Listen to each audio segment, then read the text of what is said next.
নমস্কার বন্ধুরা, Bulti recipe number 1-এর পক্ষ থেকে সকলকে জানাই ভালোবাসা ও শুভেচ্ছা। আজ আমি আপনাদের সামনে সুন্দর একটি রেসিপি নিয়ে হাজির হয়েছি। আজ আমি আপনাদের তেল ছাড়া পাঁপড় ভেজে দেখাবো। আর যদি ভালো লাগে তাহলে আমার চ্যানেলটি সাবস্ক্রাইব করে বেল বাটনটি ক্লিক করে দেবেন।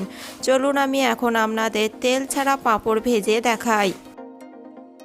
তেল ছাড়া পাঁপড় ভাজার জন্য দেখে নিন, দেখুন আমি কিছু বাজার থেকে কিনতে পাওয়া যায় যে সমস্ত ছাঁচের পাঁপড়গুলো, সেই পাঁপড় এখানে নিয়েছি।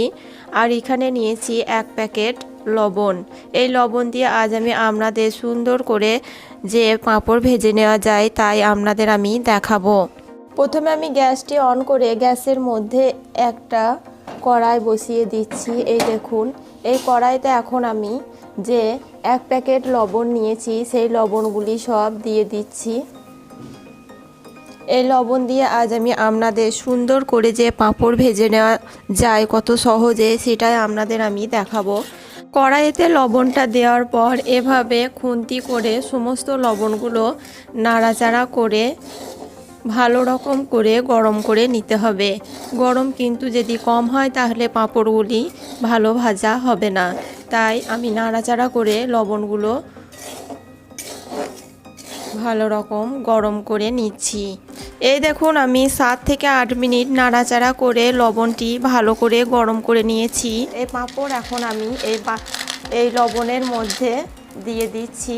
আর দিয়ে আপনাদের দেখাচ্ছি যে কত সুন্দর করে লবণের মধ্যে এই পাঁপড়গুলি ভেজে নেওয়া যায়, তা আপনারা আজ নিজের চোখেই দেখে নেবেন। দেখুন কত সুন্দর ফুলতে শুরু করে দিয়েছে পাঁপড়গুলি। এই দেখুন, তেল ছাড়াও লবণ দিয়ে পাঁপড়গুলি কত সুন্দর করে যে ভেজে নেওয়া যায়, নিজের চোখে না দেখলে আপনাদের হয়তো বিশ্বাস হবে না। এভাবে ভেজে নিয়ে এখন আমি একটা প্লেটে পাঁপড়গুলি তুলে নিচ্ছি। আবারও আমি আপনাদের দিয়ে দেখাচ্ছি। দেখুন,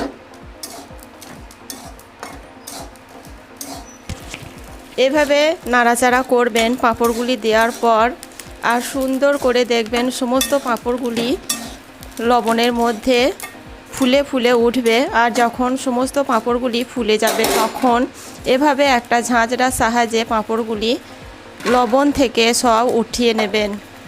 এই দেখুন বন্ধুরা, কত সুন্দর করে আমি তেল ছাড়া মাত্র শুধু লবণ দিয়ে পাঁপড়গুলি ভেজে নিলাম।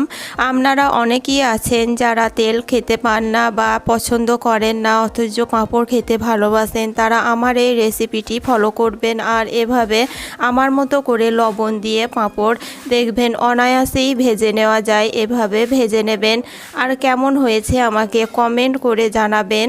আর যদি ভালো লাগে তাহলে আমার চ্যানেলটি সাবস্ক্রাইব করে বেল বাটনটি ক্লিক করে দেবেন।